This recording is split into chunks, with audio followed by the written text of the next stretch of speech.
History is written by those who claim to know the truth. But every once in a while, someone finds something that shouldn't exist, something that makes the entire story collapse. When Graham Hancock revealed what he called a forbidden world map, the reaction was immediate. It's ancient maps which show the world as it looked during the last ice age. We're talking about maps that were drawn roughly between the 1300s and the 1700s. Some called it a breakthrough, others called it impossible. Yet no one could ignore it.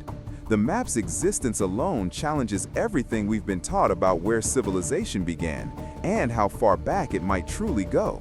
The world that should have been known. For centuries, humanity has lived under the belief that its past is fully mapped out.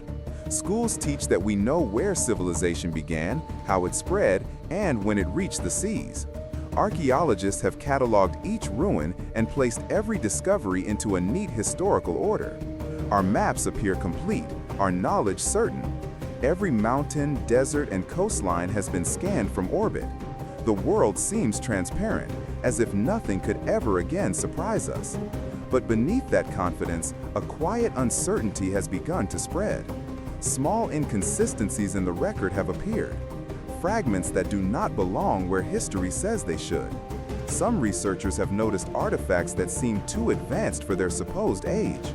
Others have pointed out ruins lying far beneath the ocean floor, places that could only have been built when sea levels were lower than they are today. These findings are often brushed aside, labeled as coincidences or misinterpretations. Yet the number of anomalies keeps growing, and with them a deeper question forms. What if we are missing an entire chapter of human history? That question has driven independent researchers to search for evidence outside accepted archaeology. Among them, few have sparked as much controversy as writer and researcher Graham Hancock. He has spent decades collecting clues that appear to undermine the standard story of civilization's birth. In his books and documentaries, Hancock argues that remnants of an advanced ancient culture still linger, hidden in old myths, geological evidence, and forgotten maps that mainstream history has largely ignored. For years, his theories lived on the fringes, debated mostly in alternative circles. Then a single interview pushed them into the global spotlight. When Hancock appeared on the Joe Rogan Experience, the conversation began calmly.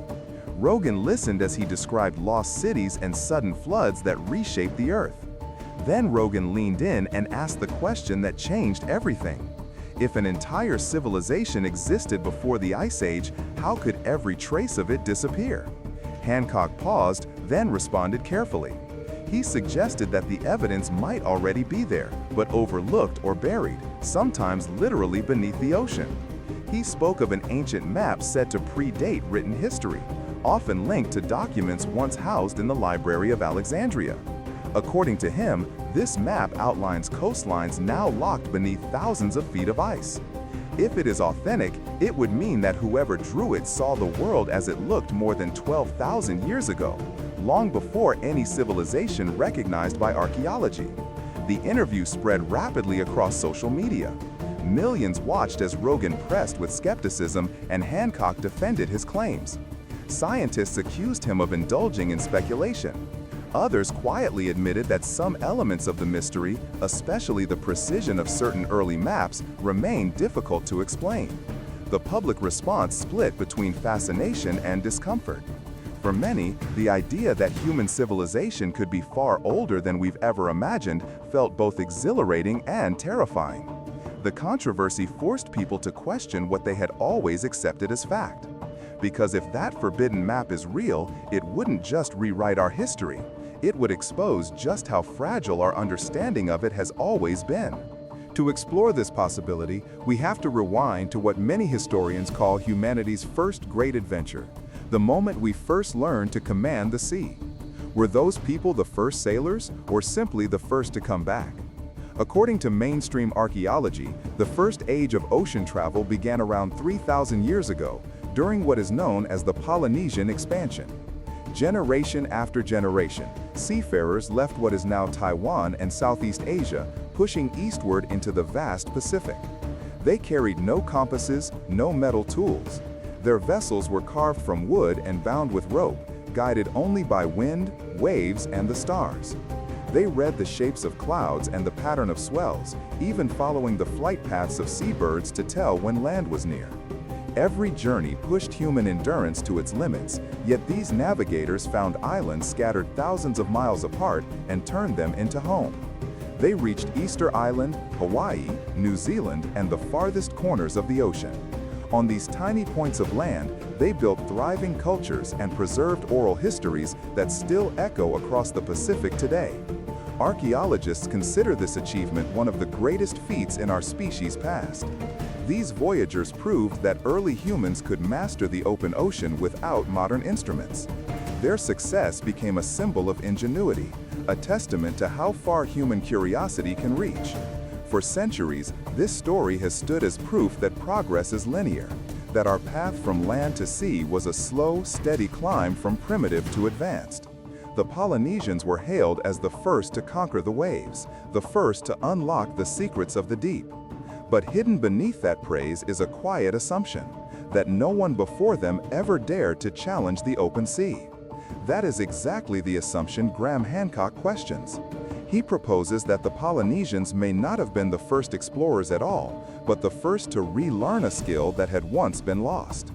In his view, if sailors 3,000 years ago could cross oceans using nothing but the night sky, then there is little reason to think humans 12,000 years ago were incapable of the same thing. The difference, he argues, is not in human intelligence or courage, it's in what survived. Those earlier mariners, if they existed, may have lived along coastlines that are no longer on any map.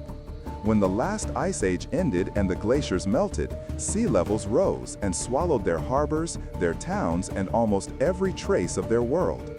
Some researchers believe that if those early sailors were real, fragments of their knowledge might have endured, encoded in myths, sacred symbols, and ancient charts that later inspired the mysterious world maps Hancock now examines.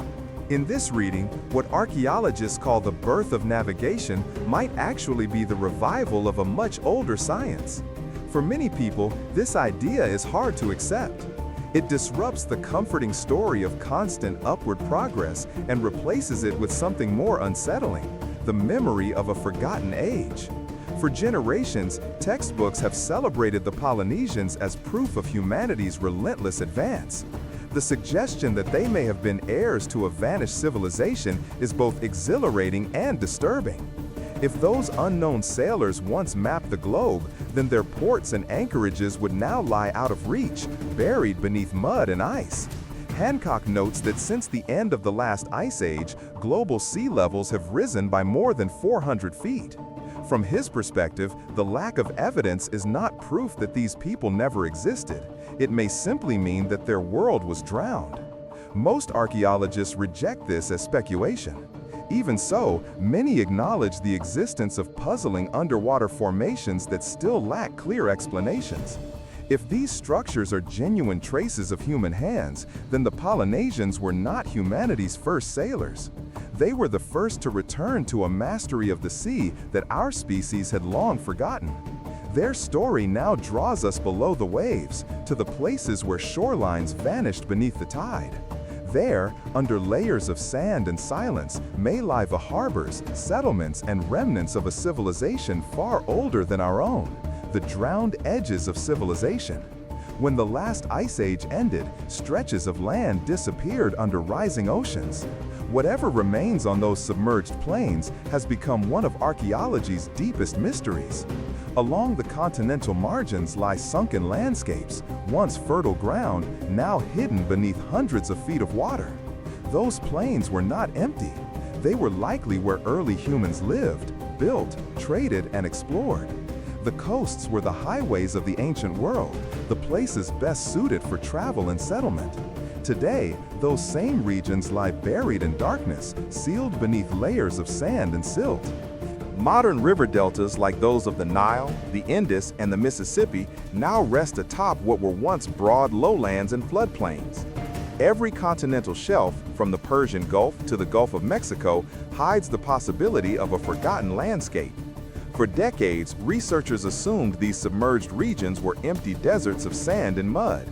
But new technology has begun to reveal a very different picture. Geological surveys and high-resolution sonar have uncovered strange shapes in multiple underwater zones. Some resemble stepped terraces, others long straight walls, or what look like harbor basins. Off the coast of India, divers have reported grids of stone blocks laid out in patterns that look eerily like streets and platforms. Near Japan's Yonaguni Island, massive stair-like ledges rise from the seafloor, carved into solid rock. And in the Atlantic, near the Bahamas, rows of limestone blocks form what appears to be a stone roadway vanishing into the deep. Official reports often classify these formations as natural quirks of erosion.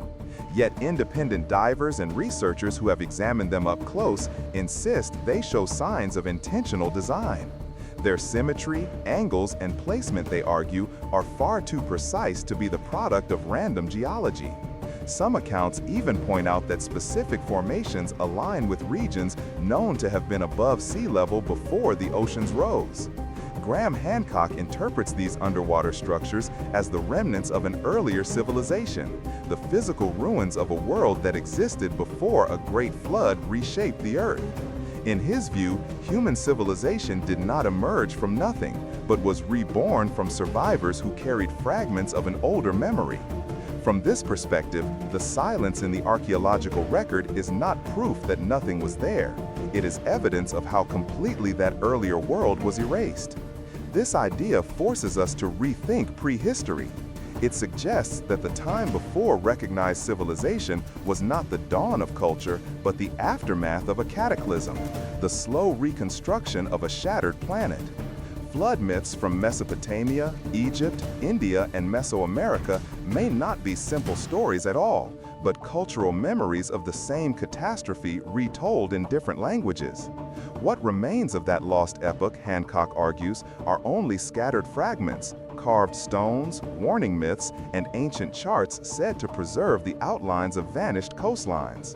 If those fragments are genuine, then our timeline is far older and far more fragile than we have ever allowed ourselves to believe. The next clues, however, are not buried in ruins or lying on the seabed. They are hidden inside us, carried in our own blood, in genes that still whisper the story of a forgotten age, the DNA that shouldn't exist. Deep in the Amazon rainforest, scientists studying the genetic history of indigenous groups stumbled upon a signal that none of them expected. Hidden in their DNA was a trace that did not match neighboring South American populations at all, but instead aligned with ancient peoples from Australia and the wider Pacific. The result was so surprising that many researchers initially assumed it had to be a mistake. Yet, as more samples were analyzed, the same pattern kept appearing. The unique genetic signature surfaced again and again. According to published studies, the link is too strong to be dismissed as coincidence. Certain indigenous communities of the Amazon share a small but measurable genetic connection with populations thousands of miles away, across the world's largest ocean. No accepted migration route explains this. There is no known land bridge between South America and Australia or Melanesia. Even with modern technology, crossing that distance is no small feat. Yet the evidence sits there in living cells, a biological record of contact that should not exist. Several scientific papers have acknowledged this anomaly while admitting they cannot fully account for it. Some experts have proposed random gene flow or undocumented ancient migrations, but none of these ideas fits comfortably within standard models of human movement. The puzzle has forced geneticists to reconsider what they thought they knew about humanity's earliest long-distance journeys.